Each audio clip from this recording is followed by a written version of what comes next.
히브리서 18번째 시간입니다. 오늘 말씀은 히브리서 결론입니다.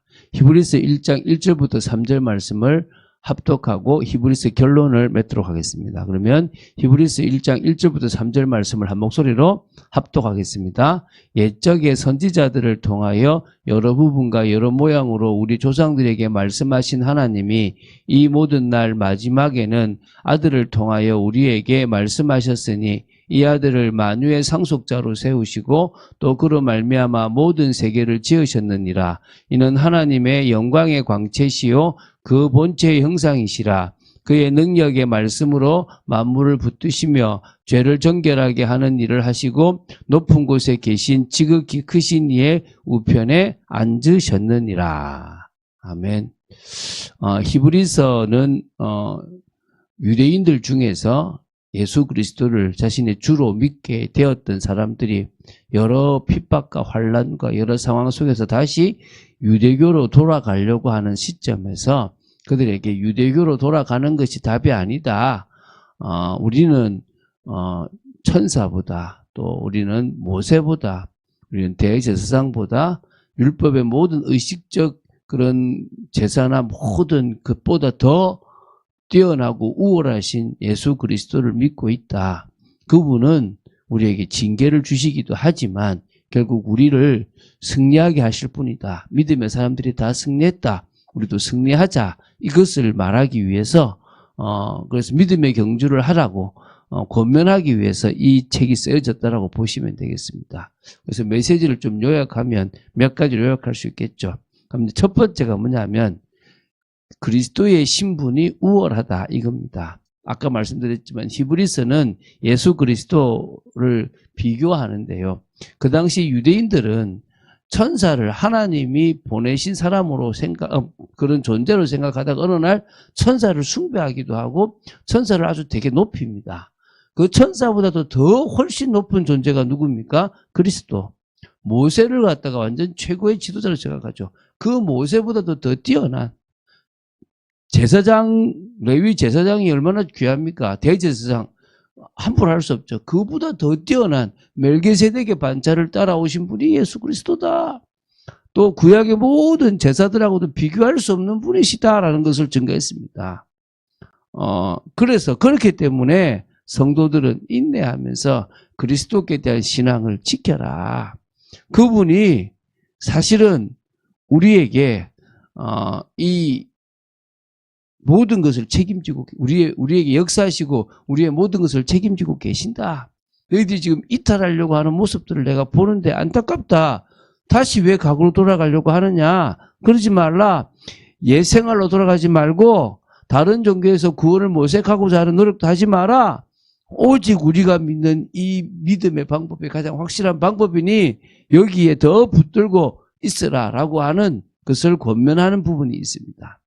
그래서 두 번째요. 그분은 완전하고 영원한 우리의 대제사장이시다. 그분이 바로 예수 그리스도다. 제사장 제도를 알잖아요. 매번 피를 드려야 됩니다. 매번 우리는요. 양을 잡아야 되고 제물을 가지고 와야 됩니다.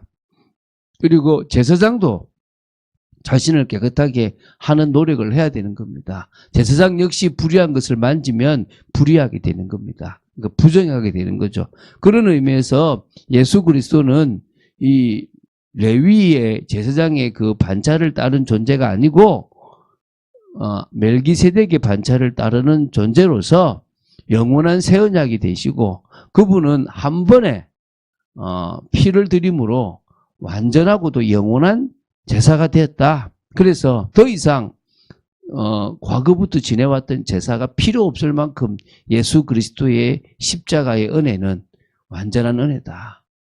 예수님이 대제사장의 역할로서 제물이 친히 되셔서 우리를 대신해서 죽으셨다. 이 부분을 강조해서 이제 완전하기 때문에 더 이상 영원하기 때문에 이제 더 이상 필요 없다라고 하는 것을 강조하고 있습니다.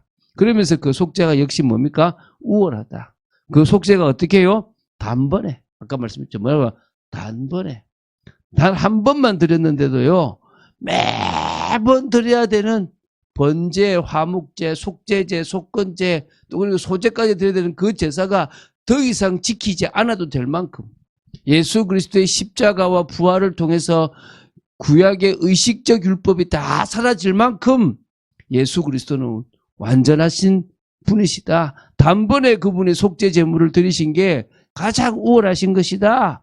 라고 하는, 그래서 예레미야 31장 33절 34절을 인용하면서 그래서 새 언약과 영원한 속죄에 관한 부분들을 강조했습니다. 그래서 그리스도의 뛰어난 속죄 사역을 우리는 가지고 있는 겁니다. 그렇기 때문에 여기까지 이제 10장까지를요, 아주 길게 10장 앞부분까지를 이 우월하다고 하는 걸 계속 설명해요. 그러면서 이제 그 뒤에 이어서 이제 뭐 하느냐? 배교에 대해서 엄중히 경고해요. 히브리서 전체에는요, 총 5번에 걸쳐서 배교에 대해서 강력히 경고하는 게 나와요. 2장 1절부터 4절, 3장 7절부터 4장 13절, 5장 11절부터 6장 12절, 그리고 10장 26절부터 31절, 12장 18절부터 29절까지 총 5번에 걸쳐서요, 나옵니다. 그래서 이 5장 11절부터 6장 12절에 한 차례만을 제외하고는 모두 구약 이스라엘의 불순종과 그에 따른 하나님의 심판을 예시하는 문맥을 다 제시하고 있어요. 봐라, 저 이스라엘 하나님의 말씀을 불순항하고 어기고 그래서 멸망했지 않냐. 너희들 그렇게 하지 마라. 결국 예수 그리스도의 신앙에서 이탈하는 것은 구약 이스라엘 백성들이 반역하는 그 맥락하고 똑같다. 그래서 신약 시대에도 반역에 대한 심판은 엄중할 수 있다. 경고하는 겁니다. 그렇기 때문에 너희들이 믿음으로 시작했으면 끝까지 믿음으로 가라. 믿음으로 시작해서 왜 다시 율법으로 가려고 하느냐? 그러지 마라. 라고 얘기하는 겁니다. 그리고 이제 믿음의 인내를 권면하죠. 결국은요, 믿음이 필요한 거죠. 우리에게는 어떤 믿음요? 지금 환경과 현실을 참고 기다리고 또 소망하며 자신에게 주어진 모든 상황을 이겨나가는 인내하는 믿음이 필요한 겁니다. 하나님의 약속은 신실하잖아요. 하나님은 그 약속을 반드시 보증하시고 지키십니다. 심지어 맹세할 존재가 없어서 하나님은 당신께 당신의 이름을 걸고 맹세하셨습니다. 그렇기 때문에 하나님의 약속은 확고부도합니다. 확고부동합니다. 그런데 문제는 이 약속이 지금 현실에서는 이루어지지 않는 것처럼 보이는 거예요. 그냥 예수 믿는 자들이 다 죽을 것 같고 우리는 끝날 것 같고 오히려 저 유대인들이 더 강할 것 같단 말입니다. 그래서 히브리서 10장 36절에 너희에게 인내가 필요하면 너희가 하나님의 뜻을 행한 후에 약속을 받기 위함이라. 여러분, 약속을 다 여러분의 것으로 받으려면 지금 믿음을 가지고 인내하는 겁니다. 그걸 우리는 순종이라 그러죠. 우리는 행함이 있는 믿음, 기다리는 거예요. 그렇잖아요. 믿음이 기다려요. 지금 부도가 날 겁니다. 그런데 내가 돈을 구워 오겠다라고 했어요. 근데 막 불안해. 근데 반드시 온대요. 그럼 뭐 하면 됩니까? 기다리면 돼요. 막 다른 거 할 필요 없어요. 딱 기다리면 돼. 그것처럼요. 우리는 주님이 오신대요. 주님이 모든 것을 끝내신대요. 뭐 하면 됩니까? 기다리면 됩니다. 기다리면. 그래서 믿음의 선진들이 자신들의 인생 속에서 인내하며 기다렸던 부분들이 히브리서 11장 믿음장이라는 겁니다. 그래서 믿음을 가질 성도들에게 믿음을 격려하기 위해서 히브리서 11장을 기록했습니다. 그래서 아브라함 이전부터 구약의 전 역사를 통해서 믿음으로 살다 간 선지들의 삶의 자취를 파노라마처럼 쫙 제시한 겁니다. 각각의 개성이 있고요. 삶의 특징이 있고 그들이 오실 메시아를 어떤 식으로 바라보고 어떤 식으로 이루었는지 각각 다르지만 결국 메시아로 딱 이어지게 돼 있고 구원자를 기다린 걸로 이어지게 돼 있습니다. 믿음으로 아벨은, 믿음으로 에녹은, 믿음으로 노아는 계속 믿음으로 그 믿음이 바로 예수 그리스도에 대한 오실 구원자에 대한 믿음이었다는 겁니다. 우리도 지금 무슨 믿음입니까?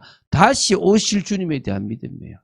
이단들이 이거를 얼마나 이상하게 씁니까? 우리는요, 극단적 신비주의도 또 정말 그 종말론도 다 뿌리치고 가장 성경이 말하는 부분들을 찾아야 돼요. 성경에요, 좋은 단어가 많잖아요. 베레아 사람들이 얼마나 진짜 신사적이었습니까? 저 베레아 귀신눈이 쏘고 나서 못 쓰는 거잖아요. 신천지가 새하늘과 새 땅이에요. 성경에요, 새하늘과 새 땅이 얼마나 중요합니까? 근데 저기 쓰니까요, 요 어느 교회가 새하늘 교회라 붙여놓으면요, 저 혹시 이단 아닐까? 이러고 있는 거예요, 지금. 왜? 그 좋은 이름들이 다 지금은 저 이단들 때문에 지금 다 문제가 된 거예요. 우리는 다시 그 좋은 단어를 찾아와야 돼요. 우리는 재림주를 기다리는데 가장 정상적으로 기다려야 될 줄로 믿습니다. 그러면서 큰 위로와 격려를 주는 거예요. 그래서요, 또 이제 7번째, 징계에 대한 것은요. 징계는요, 하나님이 자녀에게 주시는 거예요. 그래서 징계가 없으면 사생아라는 겁니다. 징계라고 하는 것은 어린이 양육 과정에서 교육과 훈련을 의미합니다. 그래서 성도가 믿음을 지켜가는 과정에서 발생하는 역경이라고 보시면 되고요. 이것은 성도의 신앙 성장과 성숙을 위해서 반드시 필요한 훈련을 위한 목적이라고 보시면 됩니다.